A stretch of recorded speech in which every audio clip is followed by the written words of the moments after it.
Hey guys. Little blast from the past here. You guys remember this one?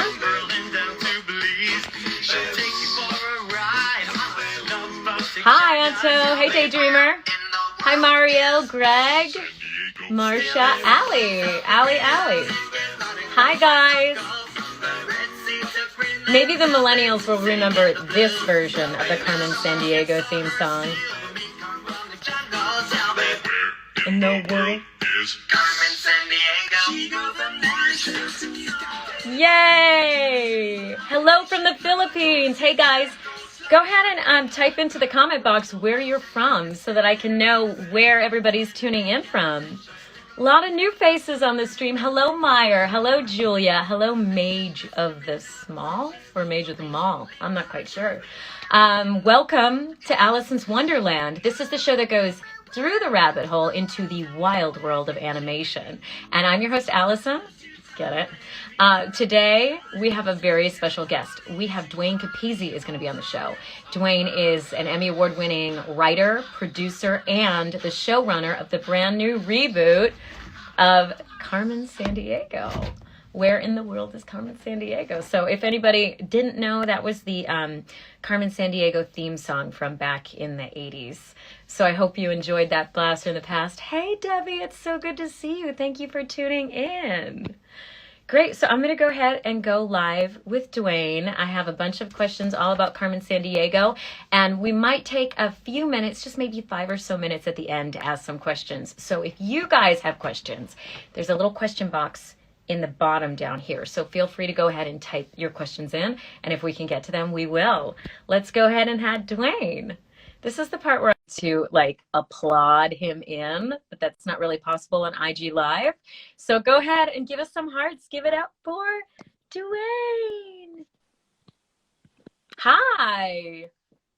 Is this thing on? Oh yeah, it's on, baby. Wow. That was seamless. I just have to say I am impressed with myself for actually pulling that off. We did it. A little elf helped me, but we won't talk about that. Hi, Alicyn. Hi. It is so good to see your face. Likewise. Thank you.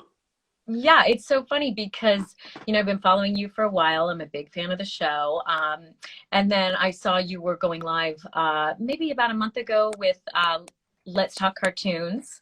And Debbie's on the stream as well, so that's great. Hey, yeah, Debbie. so this is the IGTV, and we have a lot of people, I think, tuning in from the Carmen Sandiego page. So I want to say welcome. Thank you guys so much for tuning in live. It always makes it so much more fun than the replay. We do this show weekly. We have interviews with different people that work in animation, voice actors, showrunners, writers. So hopefully you will subscribe and tune in and join us next week as well. How are you today, Duane? I'm doing all right. I cannot complain. So yeah. Yeah, I never know what to say these days anymore, but no, I'm well. Thank you, and I'm just excited to talk about my my favorite topic these days of the last few years, actually, Carmen Sandiego. Can I say first off, if you don't mind, before you ask me questions, before I forget, it's going to turn into the me show very quickly as I start to talk about, creative choices and, why I did this, why I did that. But I do want to say, before I forget, that it takes a village, and I have worked with so much amazing talent on Carmen, this iteration of Carmen. Everything from my amazing boss, Caroline Fraser at Houghton Mifflin Harcourt, to everybody at Netflix who supported me, and the show, and us, and our vision, and the directors at Wild Brain, and all the talented storyboard artists, production people, AFX people, our animation director, Flavia Gotler, our amazing line producer, Brian Hume. This is starting to sound like an awards show presentation, acceptance speech. Do I need to start playing music? What's that? Do I need to start playing some music over your... Yes, I know. No, it's the anyway, I just I will no doubt name check people along the way as they ask me questions that pertain to them. But yeah, obviously, okay, that was a rabbit hole because I couldn't possibly name everyone. Anyway, but what I really wanted to say was thank you to the fans. It seems to me that our fan base is every bit as passionate as we have been in creating this show, and engaged, and yeah. Anyway, you know what I'm talking about. Thank you. Absolutely. Thank you for enjoying our show so much. So There's also so much creative fan art around the show. It's amazing that there's really, I see such a nice community growing from just people from all different walks of life all over the world. So that's pretty amazing. yes, I love it. We love it. Keep it up. Go Turkey. Yeah, a lot of fans from Turkey have been chiming in. Really? And, I had to hold my tongue when they were saying, "Please set an episode in Turkey." This was before season 4, when I knew we were going there, and I couldn't say anything. But so I hope they enjoyed that, and also for those who have reached out to me over Instagram, as you yourself know, Alicyn, I think it took me about 3 months to get back to you. So I don't have much of a social media presence. I apologize. I will try to be better at that in the future, and maybe even reach out to some of you when you ask questions. But so far, haven't figured out how to turn it on. So that's why I'm so amazed I got on here so quickly. Yeah, well, I can figure out how to turn it on. It's the turning it off that becomes the real challenge. Being able to put it down at the end of the day, because it is designed to be sticky. I think maybe that's what I'm secretly afraid of. And, so absolutely. Yeah. Well, we shall see. So anyway, but I did want to start. I know we're going to take some fan questions at the end, but thank you everyone for loving the show. We love it too. Your passion is our passion. So thank you for meeting us in the middle.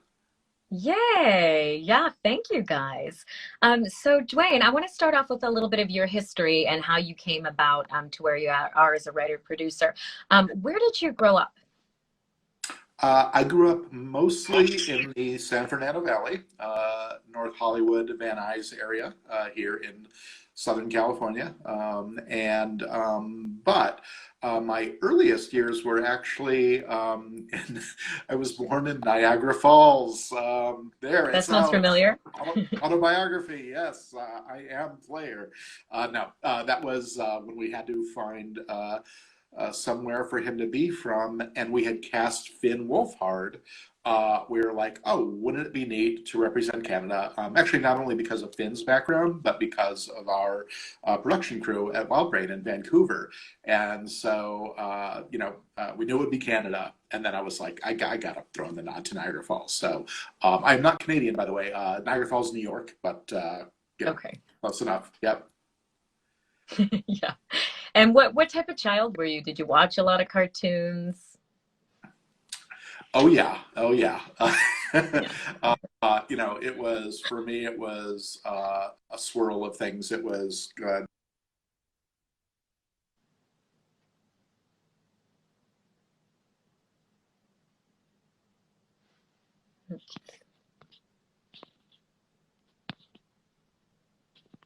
Let's see. It seems like you are frozen.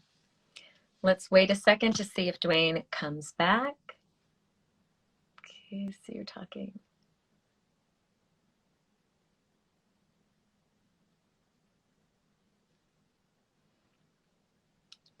You know what, Duane? I can't hear you right now. I think there's been a glitch. I can't hear you. Let me go ahead. Maybe we'll log off and then log back on. Oh.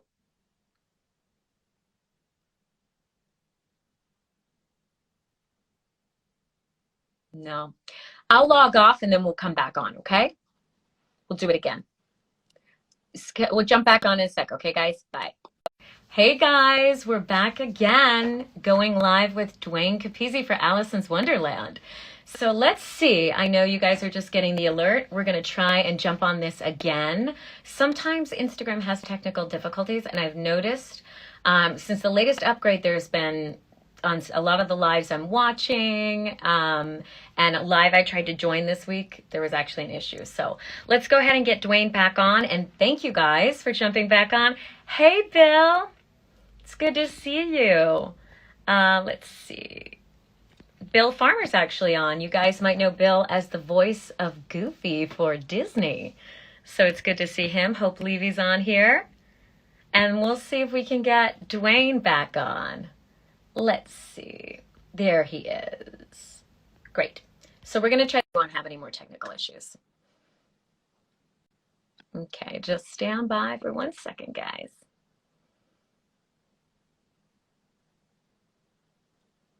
Do, do, do, do, do, do, do, do. I hear you.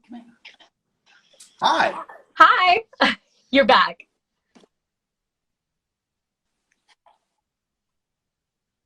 This is me. I'm live. You're live. I'm not a cat. Uh-oh, she's freezing up again. Uh-oh. Can you hear me? See me? I can, yeah. It's a little spotty, but we might be good. Let's keep going and see. Okay. Our internet is good, right? Yeah, I don't know what. Yeah, our internet seems fine. So we'll blame Instagram. This is why I'm not on social media. It's definitely Instagram. Not things, yeah. They need to work. So, okay. Well, where did I fritz out? We were talking about some of your favorite shows growing up that you watched. TV shows and cartoons? I would.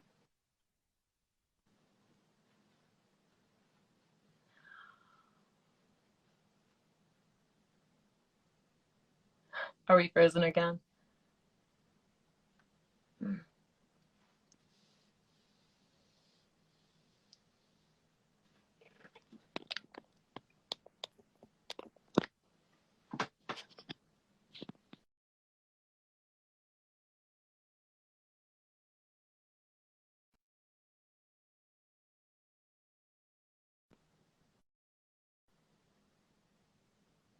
Oh, no.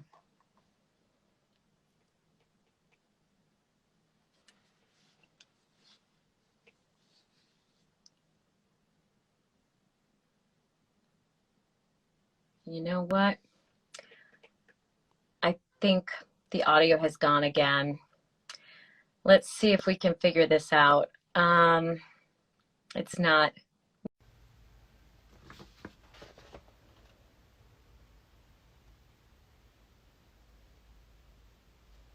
Take 3. Okay, guys. Take 3. What do you think? Can we all send good Instagram juju this way? Hi, Kelly. Thanks for tuning back in, you guys. All right, we're gonna give this a third try and see if we can get this going again. You guys are hearing me okay? And is it that hey Sam, good to see you. Is it that Duane's audio is breaking up for you guys? Is that what you're hearing as well? Hopefully it works. Let's give it a try. Great. Perfect. Okay. Stand by. Third time's the charm, guys. Yes, third time's the charm. I hear you. Hey, I'm Hey. back. Okay. That better? Yeah, you Okay. sound great. I don't think it's anything with your phone. I think it's an Instagram glitch, but hopefully we're good this time. Okay, hopefully they shook the gremlins out. Yeah. Get those gremlins out. So going back, we were just kind of talking about what type of child you were and how this kind of helped lead to your career working in animation. Yeah, I wanted to be an accountant, so I really took a left turn. No, I'm kidding. I'm kidding. I was saying that I was a nerd. Big surprise, still am. Except when I was growing up, I'm probably a little bit older than most of you watching. But when I was growing up, being into comic books and monster movies and cartoons was sort of a unique thing. And then, maybe it was just bravado on the schoolyard where, everybody else was doing the same thing and didn't want to admit it. I don't know. I'm not a psychologist, but, so I had to hold my own with my interests, but I did. I kind of kept to myself. I read a lot and again, loved comics, the early Marvel, DC stuff, monster comics, science fiction, pretty much all of it. I was in a swirl of it. And I loved music too, whatever my parents were listening to, Beatles, Elvis, etc. So, all those influences, I think, helped to form me. Yeah, so definitely a lot of pop culture. And you were growing up right in the heart of Hollywood. Did that movies, film, TV, was that of interest as well? Not so much, although, my dad would, point out an actor if we saw somebody on the street or, at the bowling alley or, whatever the case may be. So I certainly have those kind of memories, right? But, yeah, I think my interests just sort of preceded us moving out here. So I don't know if I was breaking up, but I was pointing out that I was born and raised very early in Niagara Falls, New York. And then we moved out west. I had my 5th birthday on Zuma Beach. So, I think my interest in movies and spaghetti westerns and spy movies, all that stuff was already ingrained in me before, it wasn't like, hey, I'm in Hollywood, so it wasn't like that. I'm a very un-Hollywood dude. Did you start writing at a young age? Oh yeah. I used to come up with my own stories, feature length, and then after dinner would pull my grandfather onto the porch and say, okay, it's story time. And he would smoke his White Owl cigars. I don't even think that they look like brown paper bags. I don't think they were even real cigars. By the way, kids, don't smoke. I am not, not glorifying smoking here. But my grandfather, once in a while, and very Harry Potter, and he would sit there and patiently listen to me as I spun my tale, and they were, usually westerns, sometimes monster movies, and there was just a lot of action and violence. And then when I went grade school, I would write these stories, and everybody else would write, for English class or whatever, and everybody else would, write their 1 or 2 page stories, and I would turn on like these 20-page, I really got into it. And I remember one of the two comments on the back on the grade, he gave me an A and applauded my imagination, and he was like, but you consider less blood next time and try to focus more on character. So and I was like, what, 7, so yeah. Did you listen? So that's it. Well, Carmen Sandiego, come on. And I am proud that she rarely uses her fists first. She's an amazing heroine who thinks her way out of situations. And it's, definitely a smart girl wins show. And character. Yes, I evolved from my humble, action-crazed beginnings. So, but it sort of started and evolved. And yes, the stories got longer and longer and longer. I still have some of them. I should come up one of these days and give them a read. That would be, I can post them on Instagram amazing. when I become an Instagram live reading of your stories from the 7th grade.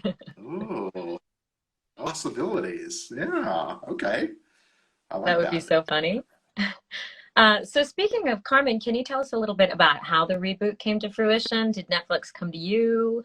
Did you go to them? How did that come about? Houghton Mifflin Court actually were the ones who came to me. They had acquired the rights to Carmen and apparently had been sitting on the rights for a while. Nothing had been done with Carmen for I think a couple of decades, and they were they were ready to reboot. So they were, looking for a take, and I think they had pretty much a commitment from Netflix. We're very interested in Carmen. It's obviously a big, potentially big franchise and a terrific brand, and the nostalgia, was right. And also, they were talking a lot about their interactive, and I think they saw this as a natural for the interactive. So what became the interactive special was something that was, bandied about from the very beginning as a possibility.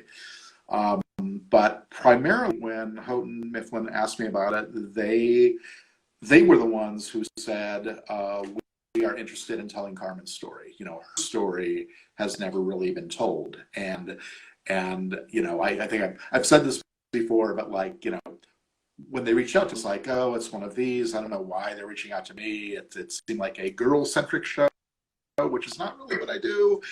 I'm like more of a boys action, smart boys action, but boys action.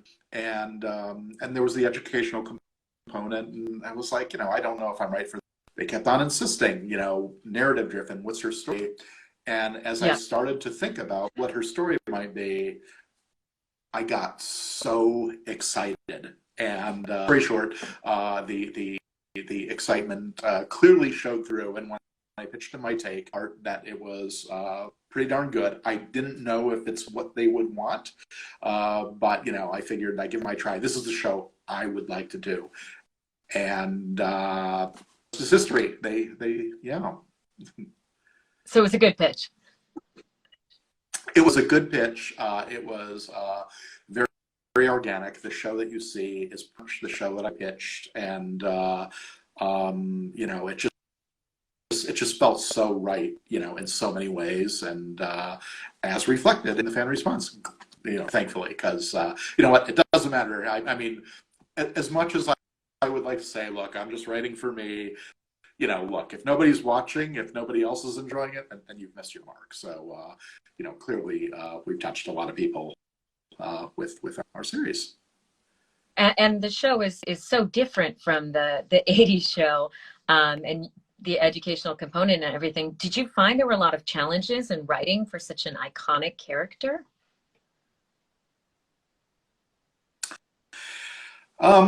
Yes and no. I mean, on one thing, which is that one thing that gave me freedom, at least in conceiving it, is that iteration of Carmen until then, the video game, the live action game show, the original animated series, which leaned more into education, and actually was a virtual, remember, that was all taking place inside of a computer they would zoom through. Each iteration was so different from the one before. It sort of, I felt, gave the freedom to really make this different. But, there's this weird, different but the same, not Carmen. So yes, we made the choice for her to be an anti-hero rather than let's face it, she's a hero. But yeah, and then look, I think that was the single biggest trepidation, was I knew there was going to be blowback. I knew there were going to be the haters out there.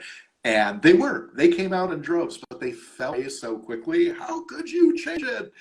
And, and I think, hopefully they stuck around to see more. But I think, for me, what am I trying to say? I lost my train of thought. Well, she's Latina. She's a female. I would like to make a Latina female villain in today's world. We wanted to make her relevant.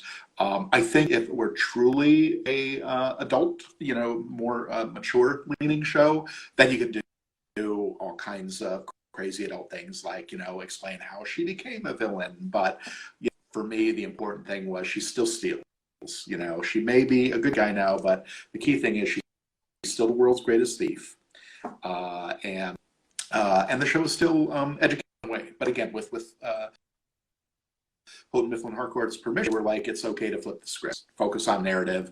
And we talked a lot about how to bake in the education. It was still educational, And then the other thing is I wanted a movie-length pilot that would really invest you in her character so that when you got to the turn where she decided to rebel against Vile and be a Rob-like anti-hero, that it made sense. Hopefully we earned that, and it seems like...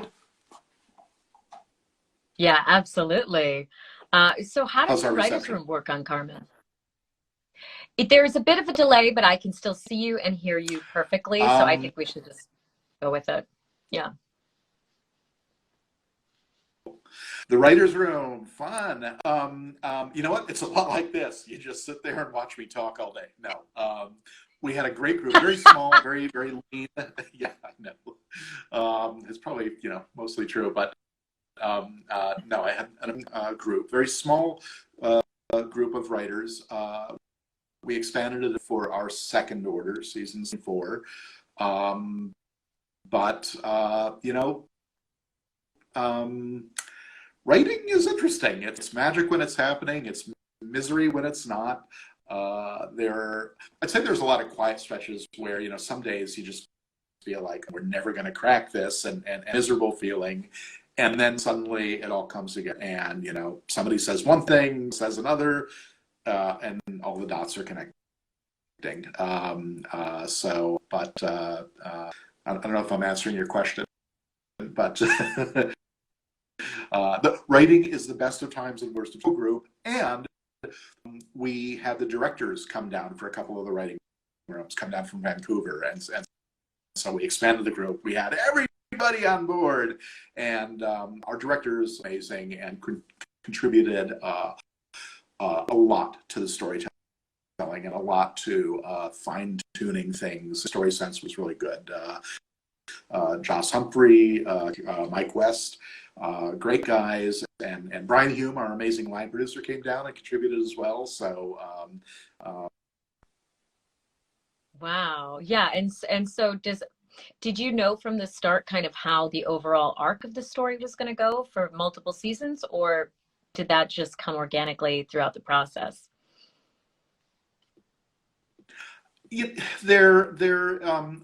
I had some idea of how the arc would go, but then, so you have a target, and then just as you start to talk and churn and throw ideas more, some things fall, some things stick. Some of that, like, I remember, I have to revisit the Bible. I know I did a very detailed Bible with a sort of overview of what season 2 and season 3 might look like, and some of that definitely changed. I think at one point, there were 2 babies, and Carmen was going to learn that she had a brother, and the chief was male at one point, and yeah, so things definitely got worked out in the writing room, but really for the better. We always came to a better place, and then I guess that's why you do writers' room. It's exciting, yeah. It is exciting. The writing on the show is so great. So then how, to get Gina Rodriguez as the lead, that's, she's such a fantastic actress and involved in so many A-list projects. How did that come about? Was she interested from the start or attached at the beginning? We came up with our wish list of Carmen's, and she was pretty much at the top of it, and we sent her the pilot. We waited.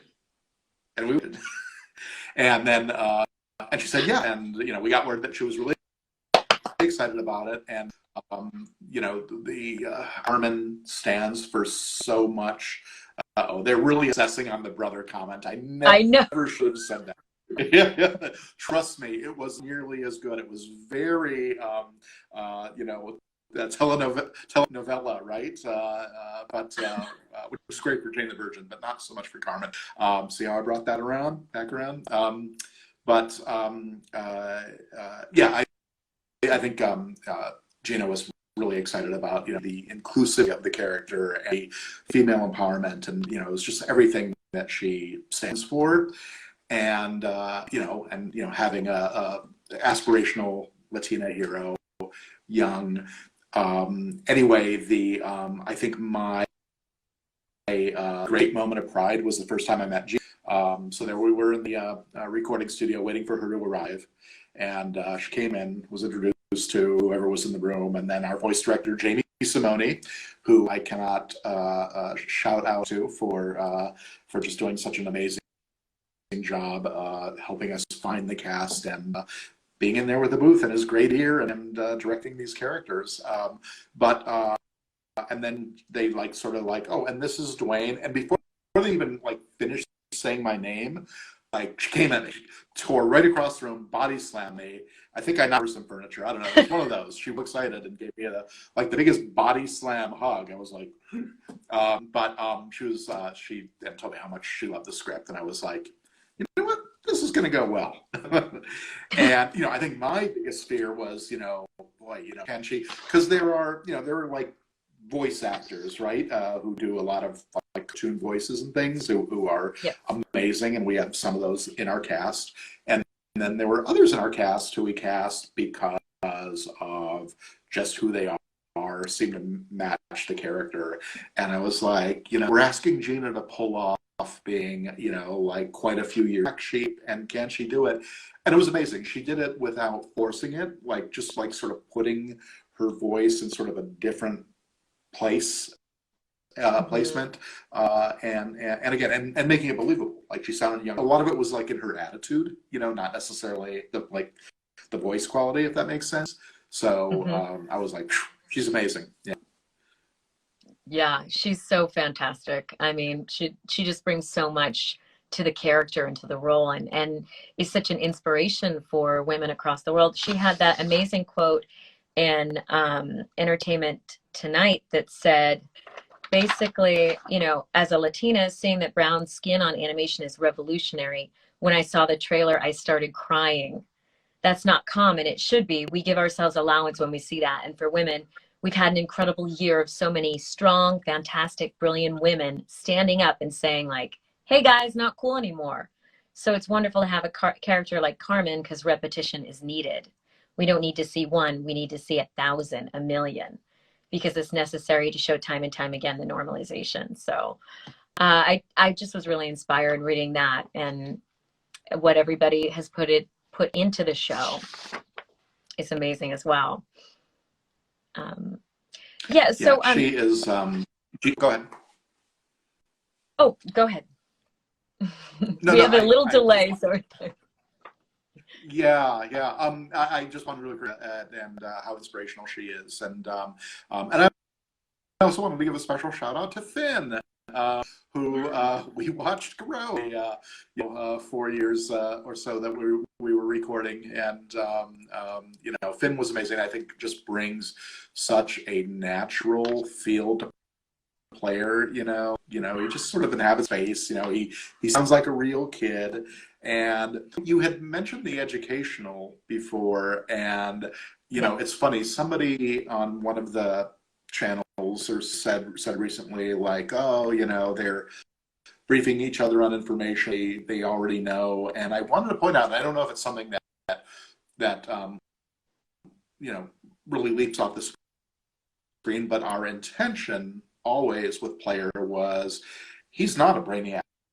He's not a geography buff. He's extraordinaire. But what we were trying to impart with him is, in our sneaky little way, we're trying to show a kid simply Googling information, reading it on the fly, and getting excited about what he's learning. And that was sort of our, how we were trying to handle those scenes. We call them action maps internally. That term never made it into the series, but that was our word for those little vignette sequences. And I thought it was worth noting, like how we were trying to approach our Player. And I don't know if it really comes on in mind. If you look at it that way, that's what you'll see. That's great. Yeah, because the educational component. What was that? Oh, sorry. I one of the things, and somebody noted Player and Julia besties, and that's another thing that has talked about, and I love that moment where Julia and Player first meet in the series. It's so sweet, and and that's sort of like the upside and downside of binging is that, like, you know, everybody binged it within a day or two. Everybody was talking about the big season defining moments, and all the little moments sort of get lost. You know, this you know, water cooler at work, you know, when the next day you an episode and you're like, oh, I wonder what's going to happen next week, and some of that gets lost. So thank you for Julian Player. Yeah, she says, I feel so validated. That's great. Absolutely. So on the topic of character design and the artwork, you know, the artwork on the show is so beautiful. How did you guys go about developing the overall look and feel of the show? Well, you know, very simply, it's Kevin Dart. He is amazing. It's his design style. It's a version of his design style. He is somebody, I've seen some of his work in a coffee table book at one point and online, and it blew me away. And I always want to work with him, and was just, you know, hoping to find the right project someday.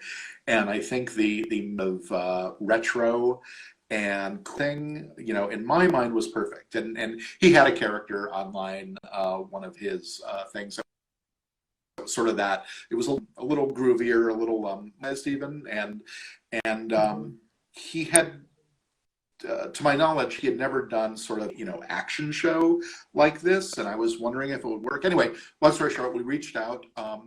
Same thing. We waited, and actually with him, we waited. He, like, you know, lost his phone or something. Anyway, he finally reached out to us, and he was so excited. And in the meantime, we had been getting pitches from other artists, all amazing, but like all different shows, and not really the show we were looking for. And I was like, you know, please be it, please be it. And when Caroline and CJ and I saw Kevin Dart's art pitch, and Kevin Dart and his team at Chromosphere, his design, you know, we were so relieved. You know, he nailed it. It was everything we were looking for. The sophistication, the row without being too you know, it had all the sophistication of Carmen. Kevin Dart and Chromosphere, I cannot say enough about them. It's really perfect. And did you guys work remotely? We're in LA, and our production studio, animation studio, is in Vancouver. So it's a very small design studio, and although he works. Kevin works remotely with artists around the world. They're very much a global, have global reach as well in the pandemic. That was just part of his vision of his studio. So no, so he is here in town, but, you know, I drove maybe 3 times over the course of, yeah, it was pretty much all done remotely, whether you're in town or out of town. Interesting. Yeah. And also the music, it has such a key element in creating suspense for the show. I'm wondering if you can talk about the process of working with your composers. Oh man, I would love to. You know, again, I feel like everybody on the show is an unsung hero. Suspense. Like, for me, it's certainly suspense, but it's also what I call swagger with Carmen. Not a word, you know. I just, when I do a new project, I'm like, okay, what you know, what words, you know, sort of strike the vibe of what we're trying to do. And I think, you know, with Carmen, it was swagger. Same thing with the art style. I wanted a foot in 60s pop eye thrillers, like, you know, with the music as well as the visuals. But I didn't want it to sound like we were spoofing it or being a homage to it. You know, I wanted it to be its own thing. And Eggplant is our composers. It's Steve D'Angelo, Lorenzo Fratelli. I always forget his last name because I know another Lorenzo. I'm mixing him up with it. But Steve, Lorenzo, and Joe, our editor, are the series composers. Yep. And then Jared Lee Goslin is our main title composer. and we just kept on just trying to find the best fit for what we were doing. So so we did cast the net a little wider, and it was just one of those things where, you know what, Eggplant won the score, and Jared nailed the pitch on the main title, which I love, visuals and the music. So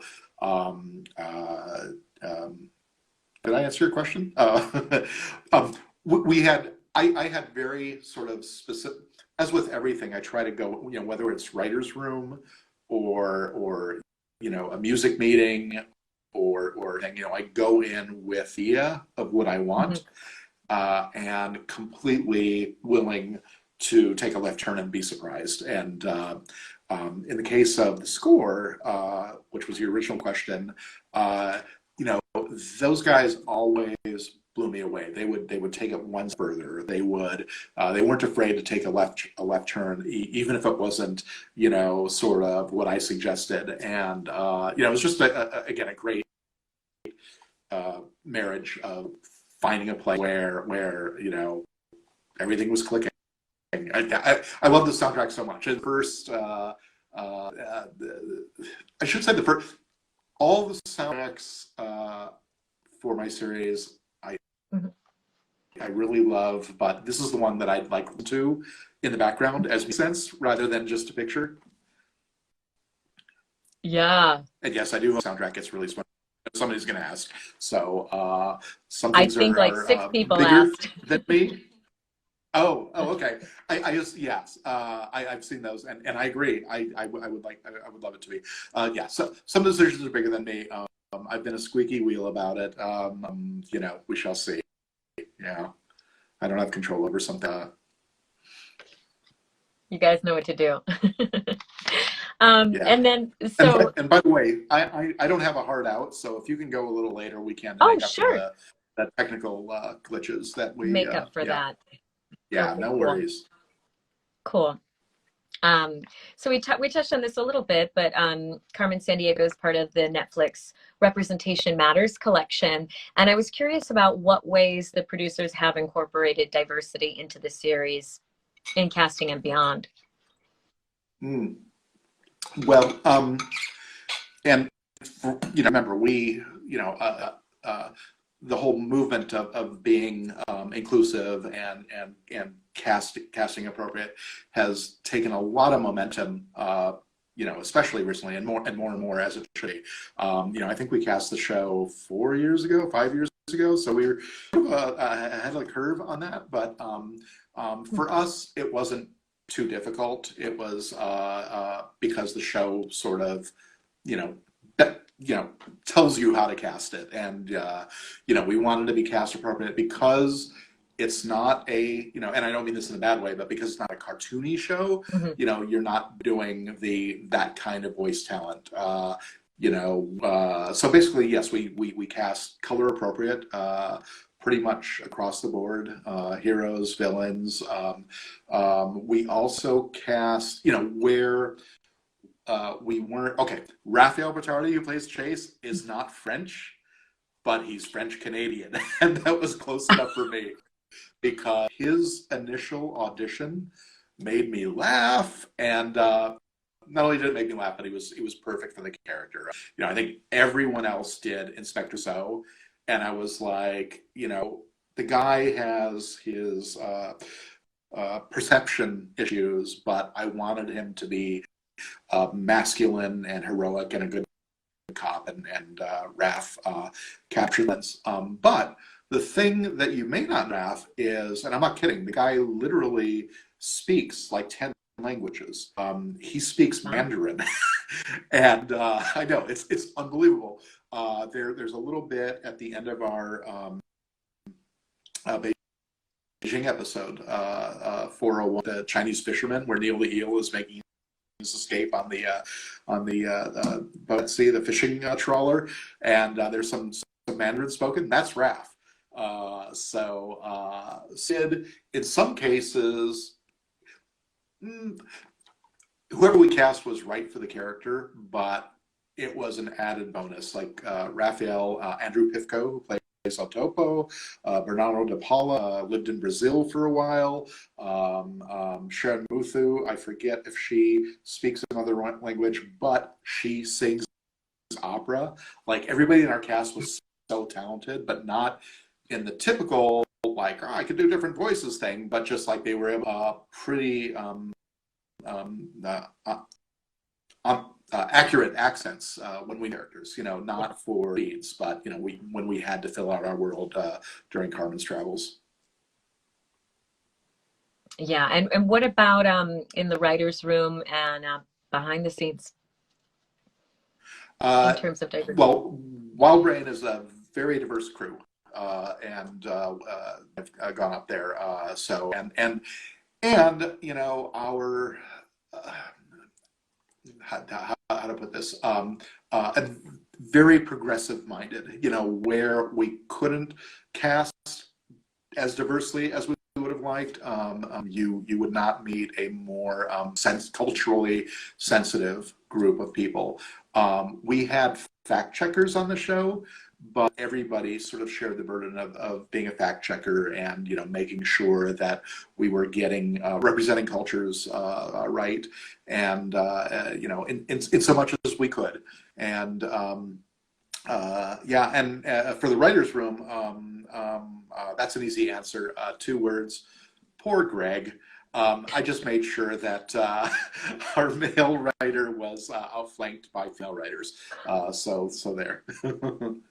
That's awesome. For a show that celebrates girl power, of course. That was only right. So poor Greg. Sorry, Greg. Greg loved it. What are we saying? What are we talking about? Greg loved it. Now, so the Carmen Sandiego has a whole line of educational books. How do the books support the series, and how does the series support the books? The books that in the Carmen Sandiego line aren't just educational. There are actually some graphic novel adaptations of some of our episodes. I think they've done the Sticky Rice Caper and the Fishy Doubloon Caper. There might be another one out there. So there's the graphic novel. And then there are choose your own adventure books, actually, which shout out to our secret weapon on our interactive special, Sam Nissan. He's the guy who really helped us crack the thinking of how to structure an interactive special, because he's a game guy. And it's funny, when you think game guy, like, it just you get a picture of, like, the hacker slacker dude. That's not Sam. He's completely different. He looks like a fact checker, talks like a hacker, but he's a game guy at heart. And he was the one who mapped out all the branches and played to. I think we'd still be lost in the woods were it not. Anyway, but he has written 1 or 2 of the Choose Your Own Adventure Carmen books so far. So I think there's that. So the book series, and then lastly, there's a adaptation of the pilot, and I think the book is actually, it's not called Becoming Carmen Sandiego. It's called Who in the Carmen Sandiego, which was our little trivia original title for the series, for the pilot. Sorry, and then we changed it at some point for some reason or another. But the book is still called that. And the book is an adaptation of the pilot that I wrote. I didn't write the adaptation, but I was involved. I gave notes and consulted, and we and it is there are expanded sections. So if you love the pilot, you might want to check that out, because it's sort of like a not really a director's cut, but it is an expansion. There's some other scenes. I know there's some new scenes with the Chef El Topo, who we didn't have a lot of room to embellish in the on screen in the pilot. And then lastly, God, this sounds like such a plug, but there is some of the books are just original Carmen adventures, like other adventures in the Carmen world. So if until such a day comes where we can do more of these, there are books out there. So yeah. That's amazing. How exciting. I would love also the Choose Your Own Adventure books. I'm sure my son would love those. So thank you for sharing that with us. Um, uh, before we get into some audience questions, I just was wondering if we could go back a little bit in time for you to talk about what it was like working on some other classic properties like Scooby-Doo, Transformers, DC Superhero Friends. You kind of definitely have um, you know, been reimagining some really classic stuff. So what was that like? You know, I approach every sort of project, you know, a little bit differently. I mean, there are you know, sometimes there's more guardrails than others. Sometimes I come into a project at the beginning. Sometimes it's a little later, so it depends on the project. But you know, not everything's a reimagination. Certainly, again with Carmen, I'll give you an example. You know, with Carmen, it was you know, it spoke to me. It asked to be what it was. It was just that organic and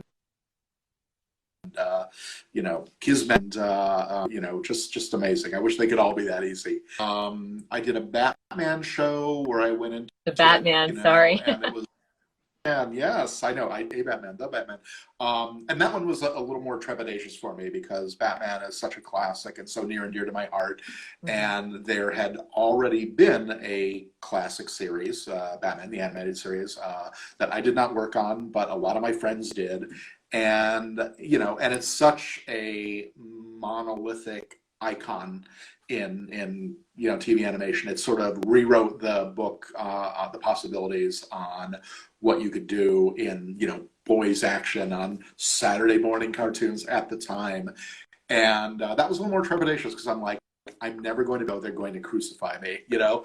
And I'm proud of the Batman, but you know, it was a different thing. Yeah, you couldn't do the original Batman, the animated series, you know, with that level of darkness and sort of almost live action storytelling. You know, there was not as much action in those. You know, there was a lot of talk and a lot of adult characters. I think, you know, the Batman was meant to be more of an action show and a little bit lighter, brighter. The other tricky thing about that one was we had Christopher Nolan's Batman movie was in production at the time, and it was top secret. We weren't privy, so it was we couldn't be privy to any of that. And we had a liaison who would answer our questions in very cryptic ways, but it was like working on a path and we were not allowed to do certain things, go down certain roads because the movie was, yet they couldn't spell anything out. So it was almost like, you know, you can't see over the fence. It's all this cryptic note passing, you know, so that was a very tricky one, for instance. The Scooby-Doos were fun, but I didn't show run them. You know, they weren't I wrote those as freelance. And actually, you know what? I did two different ones. One was a little intimidating because I had never written for Scooby before. And to me, you know, that's always a little like, you know, you got to do your home, you know, it's one thing to be a fan and to watch it growing up. Yeah. And love it, but it's another to get an assignment out of nowhere and be like, okay, this is due in way less time than should be allowed, and you know, I have to learn how to construct one of these. You know, enjoying it and knowing how to do are two different things.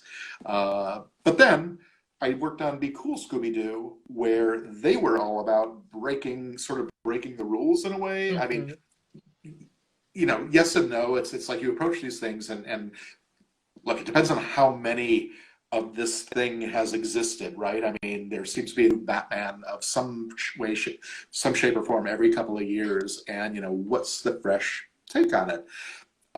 Shout out to my buddy and Michael Jelinek, who is co-showrunner of Teen Titans Go.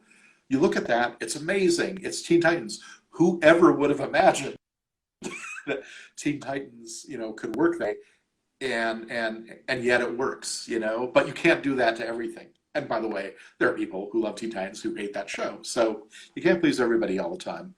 I don't know if I answered your Both of question, but them. I'm riffing, man. That's what we're Yeah. here So I've for. been around. I've worked on a lot of different things, and every project is different, and you know, I think every individual project sort of, you know, asks you how to handle it, I guess. Yeah. Respect the project. That sounds very zen. Okay. What about Transformers Prime? Did that have? Uh,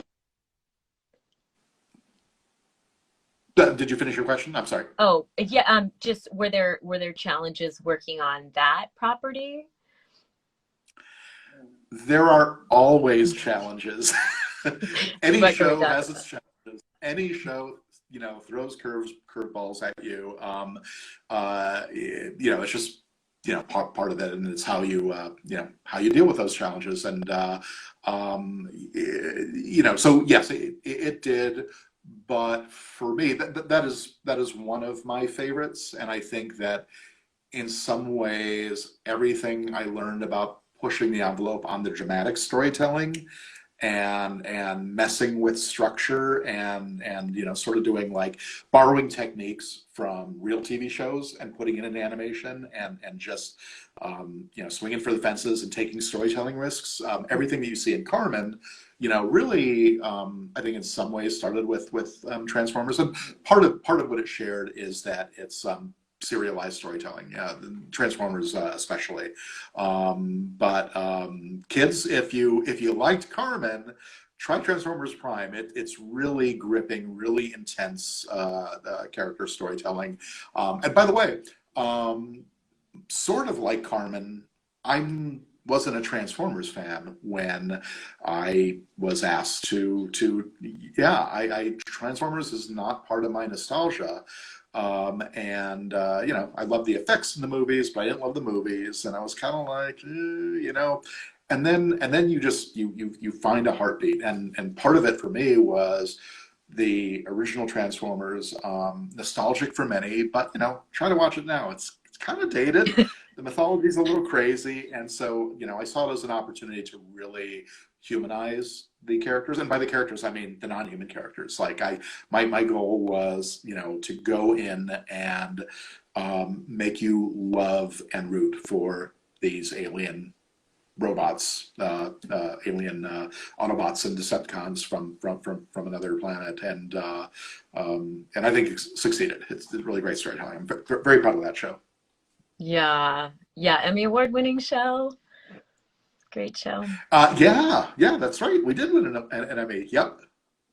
Yeah. I'd have one right here to show off, but there isn't enough room in the frame. So, yeah. It would just take up Oh, your. wait, I know hold on. it's so tight. It's like, hi guys. Here's my Emmy. No, it's actually There's just yeah. my swell water Here's bottle, mine. but sort of looks like one. So Okay. Transformers. It's still even. Yeah. So Transformers obviously was an 80s cartoon, not Transformers Prime was the reboot, but you did also work on some beloved 80s cartoons like Alvin and the Chipmunks, Alf, which I loved, and Gummy Bears. We had Katie Lee on a couple weeks ago. Jason Marsden was on a couple weeks ago. So yeah, I just was wondering what that was like. I mean, getting started in writing for animation in the early days. Well, you know, I worked on Steamboat Willie as well. No. No. You said early days. I'm like, gee, how old are you? Yeah, to me, the early days is like, you know, that cartoons didn't have sound. I mean, your early No. days. I mean, I know, you're dating me. You're dating me. Yes, but no. It's a valid question. What was it? You know, it was fun. Sort of other badge of honor that I have is, well, tough. Yeah, I was like a kid, and I sort of fell into it. I was actually gonna go and get my graduate degree and teach, but you know, I was always interested in film. There was a point where I was going to go to film school. I didn't. That's a whole other story. Anyway, so but I fell in love with what I was majoring in, was English Lit, and I was gonna go to grad school, and but I took a semester off. Life happened. a couple of left turns. I just sort of wound up accidentally, not accidentally in it, but yeah, it's too long a story, and we're running out of time. So I want to get to the fan questions. But we were kids, and there was an article by Robert Lloyd, who wrote for the LA Times, and I believe he may write for the LA Weekly now, or I know he's still writing about TV, and he's a really intelligent writer, and you know, I loved reading his stuff at the time. And one day he wrote an article about Saturday morning television, and he name-checked 3 shows. My memory for stupid stuff is incredible. But he name-checked the Adventures of Mighty Mouse, Hello Kitty, and Alf as sort of a new wave of Saturday morning animation that was sort of like cooler, hipper, kind of culty, and the animated series was very culty for reasons that we don't have enough time to go into. Yeah. But you know, it was like sort of this strange an analogy, sort of like this strange stepchild sitcom. The sitcom was almost more for kids than the animated series was. Anyway, so a lot of it was me being me, and with like-minded individuals, you know, many of which who went on to work on all kinds of other great shows. But like, it was sort of like, in a way, this early, you know, punk think tank of guys who just were given the keys to the, you know, toy store, and, you know, wanted to do something cool, you know. So yeah. Yeah. So it was a neat time to be doing stuff and getting away with stuff that you couldn't imagine getting away with, you know, 10 years later, you know, as you know,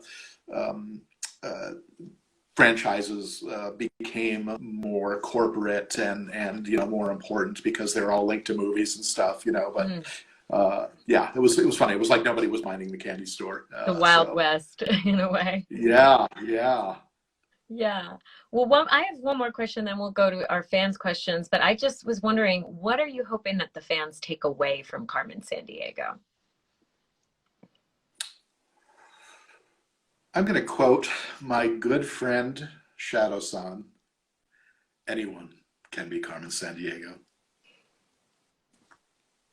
So good. Come on, short and sweet, right? So perfect. Yes. Like, when's he going to shut up? No, I think that's great. You know, anybody can be Carmen Sandiego.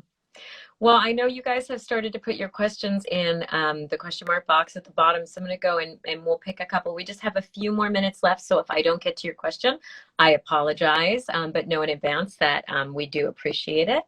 And I got to go to Carmen Sandiego. A lot of, let's see. So yes, we have so many great questions, guys. I will take this question from Starhy because Sharon's a good friend of mine, and we'll start there. How did Dr. Bellum's final design come together? Starhy says, I love the character so much. Dr. Bellum was one of the characters. Well, we pulled from all the Carmen lore iterations, and you know, we remixed the heck out of most of it, but Dr. Bellum is actually one conception of the character, the mad scientist, named was directly from the 90s cartoon, and she even had goggles, and so in some ways hers was closer to the original than you know, say Gunnar. That name, that was another character from the 90s iteration, but our Maelstrom, just by example, sounds nothing like them. But really, you know, Kevin and Chromosphere and Keiko, who designed her, would probably be a better person to answer that question. But maybe we can get them on the show. I think it was just process. You know, they did a pitch. If I recall, it'd be great to do like a group one of these. Yeah, we'd can we do it on an iPad so the screen's bigger? to fit everybody in. But anyway, I don't have a super brilliant question. It was just they pitched something, as I recall, what they originally pitched was very close to the end result, and it was just sort of fine tuning. What if she had a little, shock of white in her hair, that kind of thing. Oh, what about the pen clip? That kind of brainstorming. But yeah, they're again, Chromosphere, amazing, full credit. And then Sharon, of course, your pal and mine, bringing Dr. Bell to life, again, taking it to a whole other level. Absolutely. Okay, this is a great question. What was your favorite episode to write?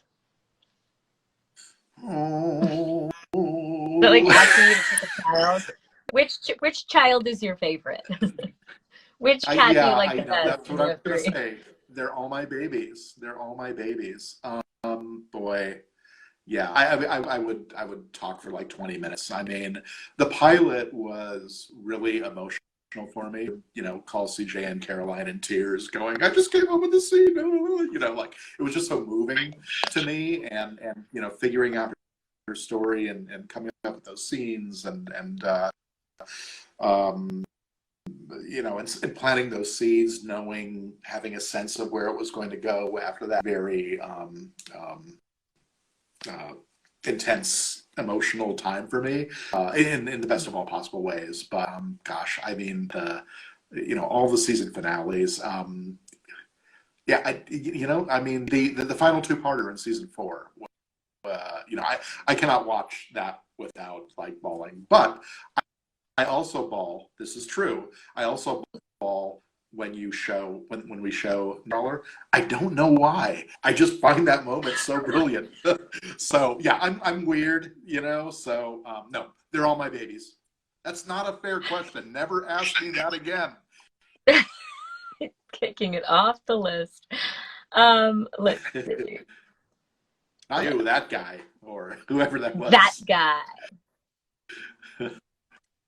So no, look. If we had another half hour, I would step through all the episodes and do like that kind of, maybe that's for a breakdown, an episode breakdown. Oh, Julia. Are we doing the Julia character? Yeah. Can you share some fun facts about Julia? She's an amazing character.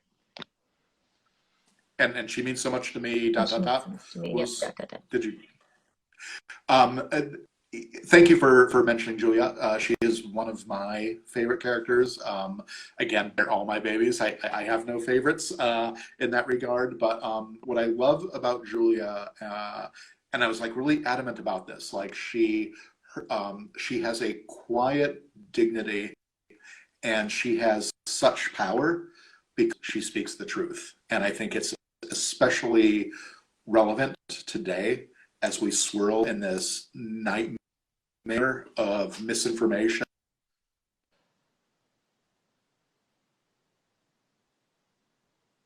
Uh-oh.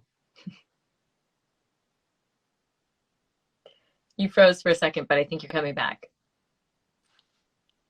I don't hear you. Shoot. I'm not hearing you right now.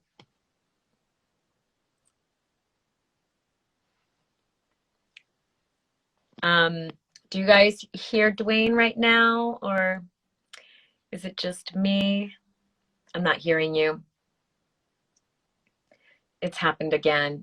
Want to try it one more time? I know, because I really want to make sure that I got this episode. Okay. No. I think it's loading, but I do want to be able to upload this replay. So I think what we're going to do, can you hear me, Duane? You can hear me or no? So what I want to do is I just want to make sure that I get this one uploaded, and that it's saved, because we'll try and come back on, but I want to make sure that I upload this before, so that people can access the live stream. So give us 2 minutes, and we'll try and come back just to say goodbye. Okay, you guys? Okay, stand by. See you in a minute. Thank you guys for being so patient through the technical difficulties. Let's at least wrap up this question if we can, and we'll get back to our interview with Duane Capizzi. It does seem like if we jump back on that it reboots a little bit. So we'll see. Maybe this is the magic time we can at least finish answering this question because I know you guys are waiting with bated breath. Let's see.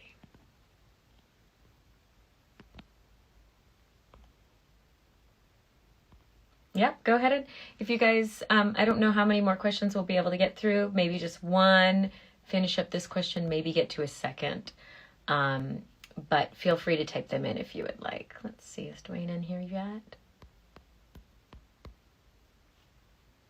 There he is, perfect. Duane a request to join this live stream and hopefully we'll get the final answer. See, this is actually building suspense. What we need is some composers behind the scenes actually scoring this Instagram live. Let's see, did it work that time? Okay, perfect. Let's try that again. Doo-doo, a little stinks. Doo-doo. Will Duane join us on Alicyn's Wonderland, or will we be stuck in Instagram hell? Let's see, no. I sent the request again. Yeah, I also agree that people being in love with Carmen in different forms is such an interesting way of examining the show. Okay, I'm going to try one more time. It says that Duane is unable to join now. So it might be his phone died. Okay, thank you, Kelly. Is that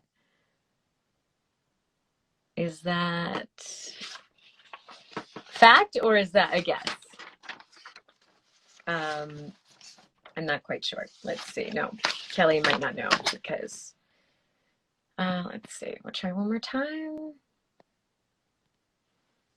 Let's see. Cross your fingers, guys. Say a prayer.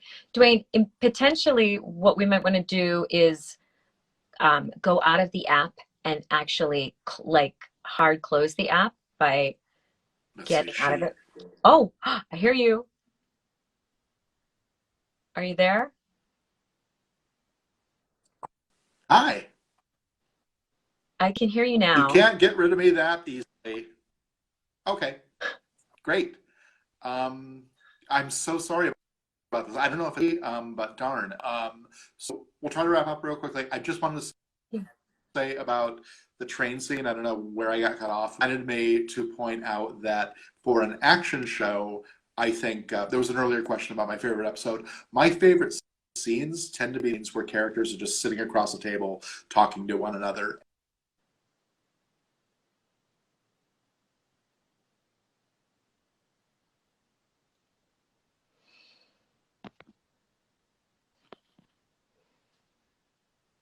Shoot.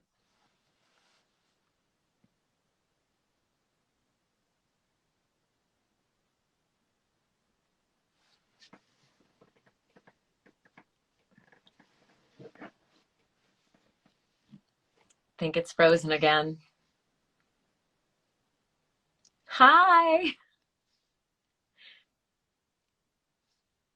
You don't have an iPad, do you? Or a different device? We could try something like that. I know. Poor Instagram.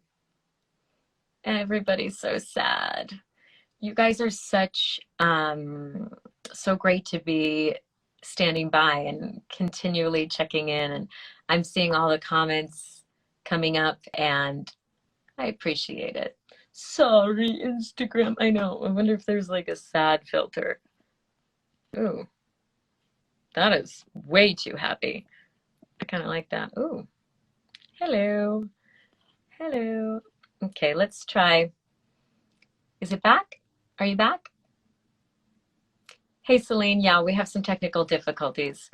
Duane, we should do this on YouTube. Maybe next time we should consider doing it on YouTube. Want to try one more time, and then if not, we'll just say goodbye?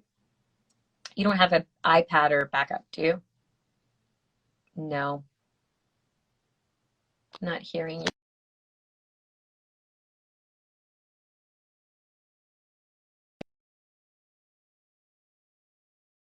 Okay, that Hello, hello.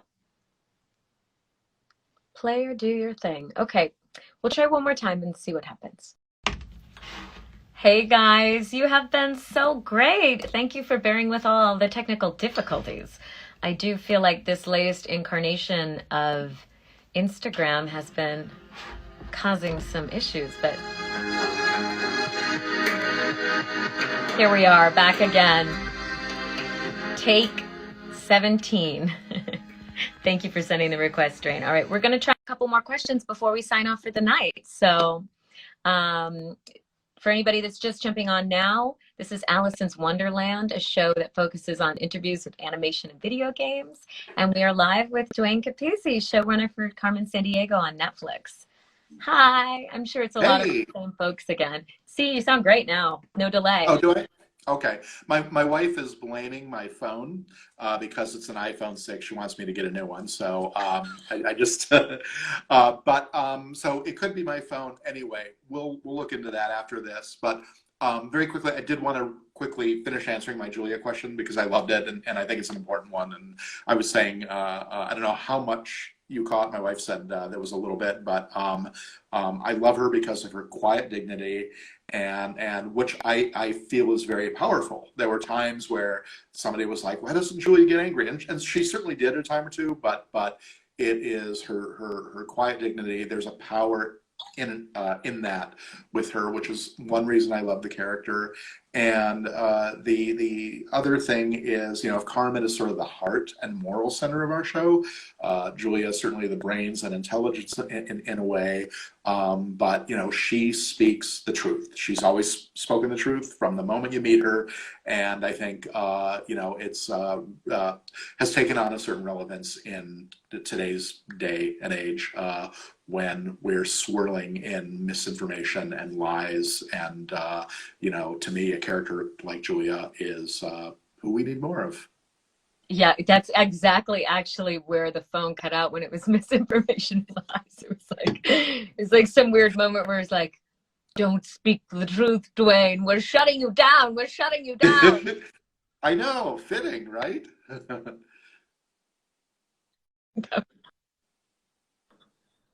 Absolutely. Wow, we already have 11 more questions. We're just going to take a couple more. Well, this kind of piggybacks on that, which is, what's your favorite thing about Carmen and Julia's dynamic? I love that, like from the first, okay. Speaking to a broader thing, this is something that I told our creative leads in the beginning of the show, and I've always said this is not something we ever said in the show, but I was like, Carmen is a love story. Yes, we didn't give her a fairy tale ending, and it wasn't about romance, but I said Carmen is a love story where every single character in the show, whether they're villains or good guys or somewhere in between, is in love with Carmen in their own different way. And so there's that. And Coach Brunt, when Coach Brunt tries to kill Carmen at the end of season 1, it's actually an act of it comes from her emotional state of being shunned by Carmen. It's a twisted love, but it's love. What I love, so to answer the question, what I love about you said.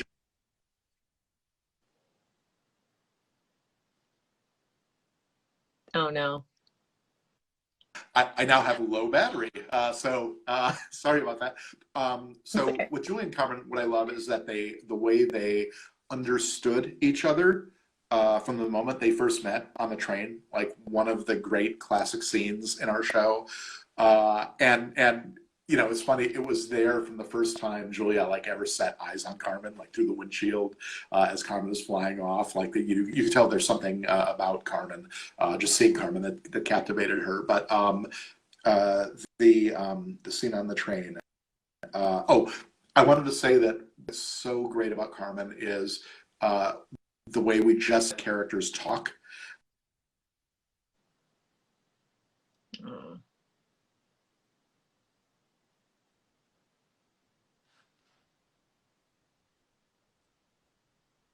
I can't hear you. I'm so sorry. We're all gonna donate you an Apple iPhone 12, I think. I'm not hearing you. We'll try one more time and then we'll call it a day. I'm not hearing you. We'll try again. Okay? Can you hear me? I know this is tragic, guys. I'm so sorry. No, everybody says no. Okay, we'll try one more time and then we'll pick up this question. Okay, we'll try again. Bye.